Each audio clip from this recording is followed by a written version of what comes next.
But Margaret, I should move on here. If that's okay, Marguerite. Let's Yes. see. Okay. Again, nice seeing you. We're gonna have more of these so we can get caught up more down the road if that sounds all right. Uh, Jim, I am living for the day when I get on here and I say, Jim, I'm symptom free. yeah.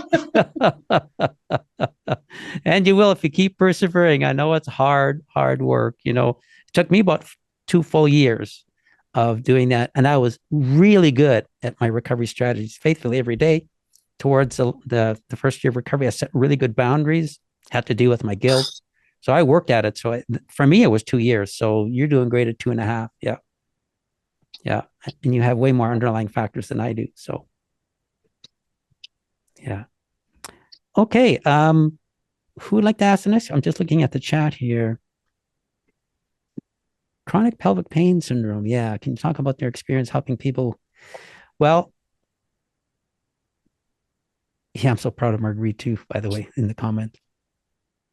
That's another, with any anxiety symptom, you always want to talk with your doctor and hopefully you have a good doctor who understands anxiety disorder. But make sure you check your symptoms out first with them to make sure it is solely attributable to stress, and then anxiety causes the stress. But typically, that is a common condition associated with stress because a lot of people will tighten their pelvic floor muscles when they're stressed and they're not even aware of it. And away they go. And then you get all kinds of things going on. It's also a common condition of inflammation. When the body's under chronic stress, the inflammation factors go up.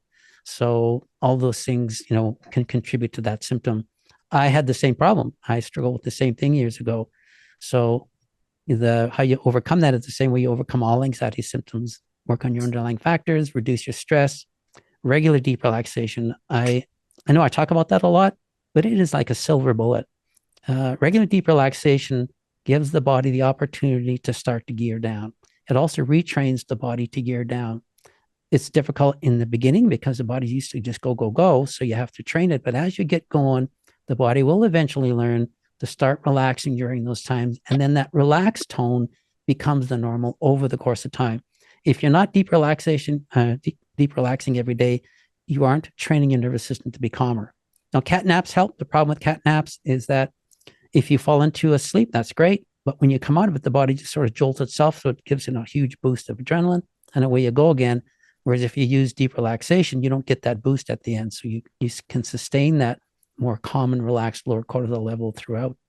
So basic recovery strategies to get rid of all anxiety symptoms, including that one. Yes, it can be painful. It can be difficult. Sometimes anti-inflammatories help. Pelvic exercises can really be helpful there as well. Mild exercises are all good. But whatever you can do to get your stress down is going to be what's going to help you in the long run. So I hope that answered that question. I don't remember who submitted that. Let me have a look here. Yeah. I went to my OBGYN several times with pain. She never found anything. And they won't because I think only recently now there have some technology now that can measure pain and where it's coming from, which is nice. It'll certainly be helpful. But pain is one of those things that if you don't know why it's there and if there's no obvious reasons, then it's kind of a mystery. But we know that pain and stress go hand in hand with one feeling the other. So getting that stress down is so important. But like you, Marguerite, it takes so long for the body to respond appropriately. And when you're in And pain, that's because that's the vicious. yep, And then, what if something's wrong? What if something's wrong? yep, yeah. And you work at it month after month and you barely see any change. It's like, well, this can't be right. But it takes so long. Hey, Barely. Jim, you were talking about pain. They did find out pain comes from the brain, and Yes. that there was the story. I don't know if you heard it or not. And it was a construction worker. And he stepped on a nail and it went through his foot. Mm. And of course, he was in intense pain, and how that would go if you had a nail in your foot. And they took him to the ER. They removed his shoe, and the pain, the nail wasn't even through his foot; it was between his toes. So in his Yeah. brain, he thought that nail was through his foot. So he felt all the pain, and a grown man crying and all that they were saying. But anyway, Yeah. they did find out that the brain produces the pain. Yeah. So I don't know. I thought that was interesting when you In mentioned the nursing pain. school, we learned about a guy that was locked in a refrigerated car and he thought it was on and he died. Mm. It was never on. Yeah. Yeah. So it would the point was is they I think what they were this is from the study coach that your mind can produce these symptoms, and like that's why they don't find anything wrong with you. The pain is real, but it's mind produced. I mean, it is and it isn't. I mean, we do have pain receptors in the body that relays those messages to Yeah. the brain, and it's Yeah, there that's for a yes, reason. that's definitely true. Yeah. Yeah. So, but going back to your comment and Marguerite's, yeah, our mind is powerful, and that's why Yeah. placebos are so effective. Like when you do Yeah. double blinds with placebos, a lot of people will end up with the same effect as the one, who got the actual medication, because we do have Yeah. that. And that's one of the reasons too, with anxiety, that's why all of our work is in the mind when you think about it, other than relaxing the body, Every behaviors bit in the of mind, it. attitude, all of that makes a huge Every difference. bit of it. Yeah. And that's what makes it hard. Yeah. Honestly, I wished it was the other way around because the brain, you just feel like sometimes, I can't do this anymore. My brain is weak. I'm tired. My brain is tired. I'm tired Yeah. of, thinking positive. I'm tired of thinking this way and that way. And Yeah. you go and you spiral. You just Yeah. spiral sometimes. It's hard. Yeah. Yeah. I And, wished it and was that's, physical more than mental. well, I'm Mental's sure. hard. Yeah. Yeah. When it comes to anxiety disorder, again, that's why we put that video at the distinction between the two parts, the mental, the behavioral and the Yeah. physical, because they're so true. We can work on the physical, getting hyperstimulation and its effects down, but we still have to do the cognitive work to keep our brain out of the way, if you think about it. And Definitely. so that's why medications really aren't going to help people with anxiety disorder, because they don't change behaviors. You can dampen down behaviors, yeah, but that's not actually changing them. We only get recovery when we change behaviors. And that is a mental, as one of my clients said, I'm doing mental gymnastics every day. Yeah. I said, yeah, you probably are, but over the course of time, those new habits will become the ones you use and the old ones will be discarded. And that's when you just sort of float on autopilot. But that's Yeah. how much work we have to do. Yeah, it's a lot of work. Yeah. And it's exhausting. It can be. That's why it's important to take breaks and not put Yeah. yourself, especially putting limits, using boundaries on yourself, internal limits to say, you know what, I'm just going to take this next day or two just to veg. I'm in neutral. I'm not Yeah. going to I'm not going to judge, not going to work on this stuff. I'm just going into neutral, which can also be very helpful. I've learned to pace myself, but it's very hard with my personality because when I do things, I like to get them off my plate. I don't like Yep. pacing. And now I have to pace myself mainly too because of the balance and the, feeling like you're on a boat 24/7, that crap. Yeah. But yeah, Yeah. pacing is something new for me because that's not my personality at all. Yeah. Well, I'm not I good at think, pacing either, but my body's let me know that I need to now. yeah, At my age, doesn't like the long yeah, hours I put in. Yeah. yeah. But And you pacing's forget. good. Oh yeah, and like you, when we grow up in anxious backgrounds, we want to get things done. For me, the Yeah, training was how come you're resting? Your work's not done, and so that becomes a I know. mindset, right? And you go, and then you don't give yourself opportunity to rest because you have that thing still going on, No. right? Yeah, but Yeah. it's this where we have to retrain and say, you know what? There's always tomorrow. I can do this tomorrow now. Don't have to get this done now. Yeah. But, through this journey, I've learned a lot about myself that I didn't realize about a lot I learned. And it's kind of weird because I think now, wow, why didn't I even think about that? That's why I do what I do, or that's why I'm suffering like I'm suffering, because it seems like you just go through, if you've had anxiety since you were a child, you just kind of go through all your life living with it and accepting it as what it is. And you don't try to delve in and think, why did that happen? Why am I that way? Why am I this way? And then you begin to break things down. Yeah. That's our normal, right? Yeah. Yeah. But this forces you to finally think about why you're the way you are, and then to try to do something about it. Yeah. And it might be difficult, but it's really beneficial for a lot of reasons, and especially when it comes to boundaries. Because if we don't Yeah, know who we that's my are, problem. Yeah. yeah, if we don't know who we are, we don't know what appropriate boundaries are. So part of developing healthy boundaries Mm. is discovering who you are, what your likes and preferences are, what you're willing to tolerate and what you're not willing to tolerate. All of that helps to Yeah. feed into healthy boundaries. Yeah. I never had that. I never ever had healthy boundaries. Never set up boundaries all my Yeah. life. That's why I see now the condition that I'm in, being an empath and always wanting to be a do Yeah. pleaser, and oh my God, it almost killed me, and I Yeah. didn't realize it until the dizziness symptom came in. Is what really threw me through the couch, Yeah. really. Yeah. That's the main symptom that really did me in. Yeah. It made me stop Yeah. and think. I think, why couldn't I have prevented this? I mean, if I'd have known this knowledge back when all the stress started that caused this symptom, I've had every symptom in the book. Yeah. I could have done something about it.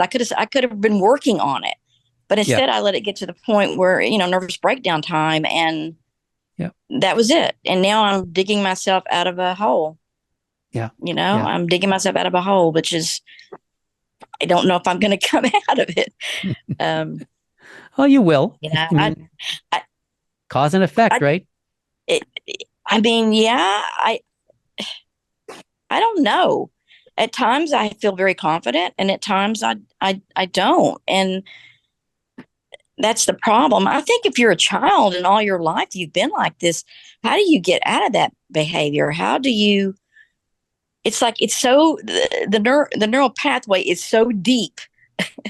If you've had this behavior since you were a kid with all these traumas and everything attached to it, it's like it's I don't know. It feels like it's almost impossible. But I know it's not. You can do it. Yeah. It takes work, perseverance, but you But can do it. Especially dealing it's with the trauma is the scary. hard part. It can be But when you're in the middle of it, or if you haven't got enough glimmers of hope to realize you can get through it. I mean, I think almost everyone experiences that when you're either in the beginning or midway, even sometimes even 3/4 of the way through your recovery. It's like, I hope I'm going to make it. But once you get through the other side, you realize, wow, okay, that was just my anxious brain thinking. So I need to keep that in check too. Because again, if cause and effect, you solve the cause, you change the effect.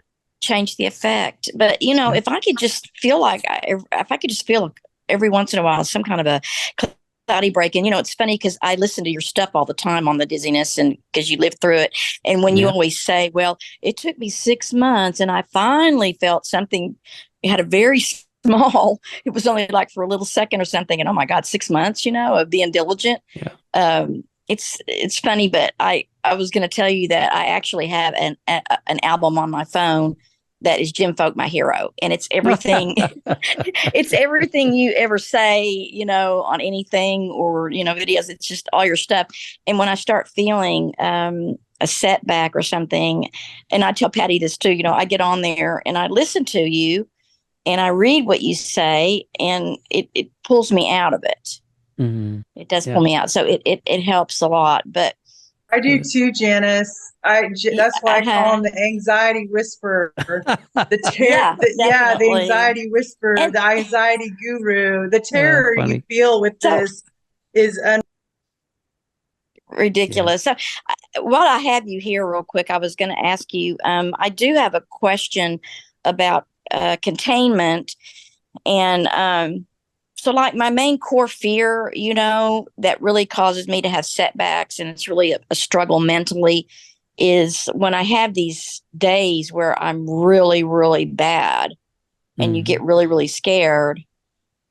I start feeling very depressed and like Yeah. just horrible. Like I just want to end it, but I won't, of course. But Yeah. it's like it's just a horrible state of mind. And I know that you need a containment word or phrase to help pull you out of that, besides listening to your stuff that I have on my album. Yeah. um, Yeah. what do you, I mean, like Stacy says, well, you need to find a good containment phrase or whatever. And I'm thinking, come on, Stacy, you should have this all written down. You should have all these containment phrases for every symptom to help people, or every core fear. So Yeah. I was going to ask you, I can't find a containment phrase that will help me whenever I feel like I'm not going to get better. I'm going to be this way all my life. The same phrase everybody feels that's in this situation. Yeah. I'm going to be Yeah. like this all my life. What's going to happen to me? It's spiraling into that fear symptom, fear, that you put your Yeah. brain in. Yeah.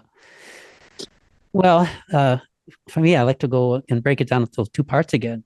Anxiety is behavioral, and the consequences are stress, and stress causes symptoms. So if I'm still symptomatic, that means my body's still stressed, which means I still have some Definitely. work to go. It's not that I'm never going to get through this. My body's never going to recover, because it's easy as a worrier to run down those fear trails because we're really good at catastrophizing. But that's where you Yeah. have to say, no, this is just stress. As I keep getting my stress down, I still have some work to go. This is going to go away. I need to be patient and just reaffirm yourself and keep moving forward, because it is just stress. And thankfully, all stress symptoms resolve when the body gets its normal health back. You just feel like you need reassurance or proof or something, because on these days that are bad, they're scary. Yeah. When you feel like I'm not spinning or anything, but I'm like, you know what I'm talking about. Yeah. You've had Oh, these yeah. symptoms, and when they can be really bad sometimes, where you feel like you're not going to pull out of it. Yeah. But then, like today, of course, I feel better. The symptoms are always there; they're lower, but I feel better than I did yesterday, and so I don't. It's just like, how do you you want proof? You Well, want. one thing that I used to do with my clients is keep a ratings record. And I'm sure Stacy does that with you. Is we used to rate symptoms every week, and And so when it, I did do that. But you Mhm. know what? That kind of caused me, that kind of triggered me. It kind of made me feel like I was telling my brain that there's something wrong with me still, and then I'm having to do this. And so Yeah. it would kind of make it worse. Is that normal? Well, it is if you're worried about symptoms. If you're looking at them Yeah. as kind of a record of recovery, then it doesn't have to be that way. Okay. Yeah, So just it's look at it. how you, Yeah, yeah. Just this is how I'm just measuring today to see, and what we do. Like for example, in the first several months with my clients, there wouldn't be much of a difference, or you'd have ups and downs typically, but you wouldn't see like an overall trend. But as they're working on their stuff and getting good at it and being more contained in their thinking about the symptoms, then we'd rate it and rate it and rate it. And then I remember one time with one client, he says, Jim, I'm never going to get through this. My symptoms just seem to be there all the time. I said, well, what symptoms do you have? He says, well, I've got this burning left. I said, well, what about all the other symptoms you had? Oh, I forgot about all those. And we went back and we looked at all the symptoms we started rating. He says, wow. He says, I forgot I had all those symptoms. It's just the one I have left. He was quite impressed with the recovery he made, because sometimes we lose track of just how good we're doing, especially when we're still symptomatic. So keeping track of them sometimes can be helpful in that regard. The problem is you have to be really patient initially, because it takes a long time to get the body headed in the direction so you can see some benefit, so you can build your yeah. confidence. Yeah. So I don't think I ever did that with my list of symptoms, but that does make sense, because I have a list that I wrote down, and I do look at it and think, oh, well, I really don't have that anymore. Yeah. Or, but of course, once you get rid of one, another one comes. So it's like, but, I don't, I don't know. It's like, I feel like I also wanted to ask you too. So why is it that sometimes your anxiety is much better? Hmm. Because Yeah. I have been feeling a shift in my anxiety Yeah. with the relaxation like that. I've been feeling a shift, which is like, okay, like I'm accepting the symptoms and they're bad and everything, but the anxiety is not there with it. The like panic and stuff. It's getting better in that way. Of course, sometimes the anxiety was super bad yesterday. I had to take something. I was so bad yesterday. Hmm. But why is it that you still have the symptoms? Is it because your body, like what you wrote the other day about your body being hyperstimulated, and it tries to stay at a certain point because it's so used to being at this hyperstimulated point, your nervous system, and that when you try to lower it, it tries to go back up to what it's normally used to, which is hyperstimulation. Is that why? Well, I'm just going to go back a little bit here. I have a video coming out, I think tomorrow, I think actually, um, touching on what you just said. Because when I hear people say, well, my anxiety is really bad, are you referring to your physical symptoms, or are you referring to your worry and anxious behavior? Well, it's like, when your anxiety's bad, how your symptoms, you just have that overall, like you're going crazy and you're going to lose your mind. Anxiety, like your body is tight, jittery. You just feel like you're, that electrified, or like you're near panic, your heart's in your chest and you just feel, um, I don't know if, I guess you would call those symptoms, but they're not the kind of anxiety symptoms that it's just that overall, how can I explain it? It's just that jittery, and like when your body is shooting, when it's shooting stress hormones, your mind doesn't really, your mind feels jumbled, and your mind, it's like you're in fight or flight. That's the way I'll put it. It's like you feel like you're in fight or flight. Okay, because it's real important, as one of the videos we just posted, to know the difference between anxious behavior and how you're physically feeling, because they're not one and the same. So when people say my anxiety is bad, it's real important to ask yourself, am I worrying more, or do I just feel physically worse? If it's physically worse, well, a lot of good reasons why the body can do that. Because when the body's hyperstimulated, it can act erratically. That means it can, because as you know, through homeostatic process, the body is regulating things all the time, moment by moment, adjusting levels, reacting to levels, adjusting again. And when the body's healthy, it does a pretty good job of keeping it in the normal range. But when the body's hyperstimulated, it can be all over the map, and it can occur for whatever reason. You can go to bed feeling good, wake up feeling just awful, or you can be having a good day and have a moment where you just feel awful. That's hyperstimulation. And that subsides as the body recovers. So in the meantime, it's going to be like a wild, what do we call it? Bucking bronco. That's what it's going to be like. It can just do whatever it wants, whenever it wants. And we have to get used to that. Yeah. Sorry, I'm losing someone there. And I also, what I do when I feel like that, I start to break it down. I go, okay, why are you feeling this way? Why is there fear here? Break it down. And usually it'll be because something's coming up. I have to go do something, or, I can break it down and find where the fear is coming from, Yeah. usually. And then I Yeah. start to kind of deal with it from there. And Yeah. it'll get better. But sometimes, like yesterday, I couldn't shake it. I even did, I did the relaxation. I even did your thing. I do ocean waves and stuff, but I Hmm. also did yours yesterday. I like to do that one with the ocean, and but Yeah. I even fell asleep, which I don't know. I keep doing that. I'll fall asleep on Nice. the couch meditation, but Yeah. I got it down a little bit, and then toward evening, which as usual, I felt better. And I was going to ask you that too. Ever since I've always had anxiety, the evening time has always been a non thing for me. I've always felt better in the evening. Yeah. But Yeah. now my symptoms seem worse in the evening, my dizziness and off balance and all that. But my emotional state is better in the evening, my Yeah. confidence and emotional state. So it must be the hormones. It must be the stress hormone. Sorry, you're cutting out there a bit, but stress hormones do affect other hormones. And so when the In body's the evening. behaving, I don't know. yeah. I was just going to But answer your question there is because homeostasis affects the hormones too, and hormones affect each other. You can have a whole bunch of things going on erratically and for no reason. And of course, sometimes the body can spike itself up higher than normal. So you're going to have yeah. more difficulty containing because that affects how the brain functions. And so what we do when those episodes happen is we just say, yeah, this just still more hyperstimulation effects. I'm just going to keep myself as calm as I can. And even though you might not be able to keep yourself as calm as you'd like to, just keep on keeping Mm-hmm. yourself calm, because the body can then reset again. And so it's just a matter of persevering through those bumpy periods until overall your hyperstimulation has come down and more calmer and more stable. Yeah, and I was going to say too, the things I do to calm myself. I've always had that in my mind. I've got to calm. Do things that calm. Well, I color, and I crochet, and I do meditate, and I do stuff like that. Anything that can calm the nervous system down.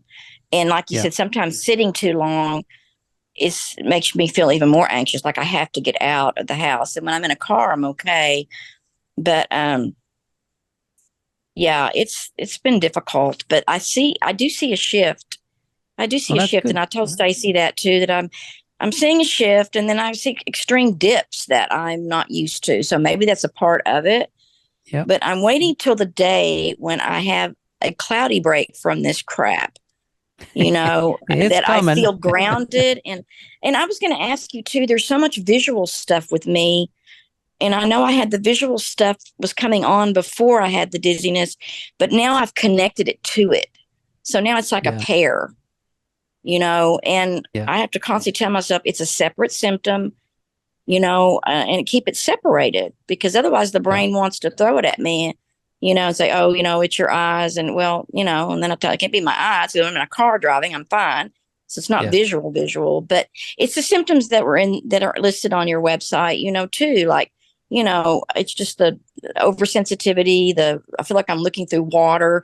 Same with my hearing. I feel like I'm underwater. It's the same symptoms, Yeah. all of Yeah. it. And I have to just look at it like that. But those are my main things that I struggle with every day, is the sensory stuff.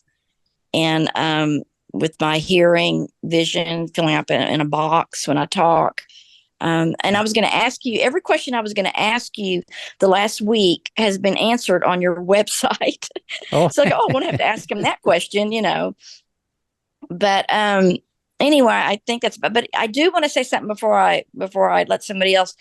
I'm also with the Steady Coach and Dr. Yo, and I wanted to ask you. She had sent you an email because she wants to interview you. She does interviewing with all these people and there are so many people on there that want, please interview Jim Folk, please interview Jim Folk, and so she said she emailed you, but you haven't answered back. But I said, well, he's going to have a Zoom and I'll ask him about it. But it would help so much, Jim. You just can't imagine. I know you're busy, but she's got thousands of followers, and it's all Yeah. dizzy stuff related to dysregulation with the nervous system. Yeah. It's all Yeah. the same thing. And you would just be great. You would help so much. So I just wanted to see if maybe you would think about it. I have received it and I have been thinking about it. My problem is that my schedule is just really over the top already. That's what I And told her. yeah, and I just need to keep focused on the people that I interact on a regular basis. I have to turn down a lot of interviews for that reason, but I want to focus on the people who have spent the time and who are working in their Yeah. recoveries and try to get them Well, through. Yeah. if you think about it, you don't have to rush. You could do it next year. But really think about it, because you just don't know. And there's so many people on our group that are on Anxiety Center too. So you would be Yeah. helping. Yeah. There's a lot of them on there, and they all say, when are you going to interview Jim Folk? And and so the last said, well, I've got to interview him. So she told me she emailed you. So just think about it. We sure would I will. appreciate Yeah. it. I know, but anyway, Yeah. I'll let somebody else talk All now. right. And Thanks for bringing I'm that going to up. stay on though. But anyway, Okay, thank you so Candace. much. And I hope the next Zoom isn't going to be too far away, because I really look forward to them. They help me a lot. You Well, just don't know. we would have had them sooner, but I had a problem with the technology of the Yeah. camera that I use. Canon decided to not make their webcam utility compatible with the latest version of Apple OS. And Oh. it went out of service in, I think it was November last year. And so all of us have been waiting for their webcam utility to be updated, which it finally was a week ago. Mm-hmm. So that's Yeah, why. Stacy keeps me up on all that, Oh, and yeah. so I'm always Technology. asking Oh, him how. my. Yeah, he Yeah. said that's why they haven't had the Zoom, and he was telling me why. So, but anyway, Yeah. all right. Well, I'm gonna let somebody else Great. talk. Okay. Sounds good. Thank you so much. Mhm. Thank you.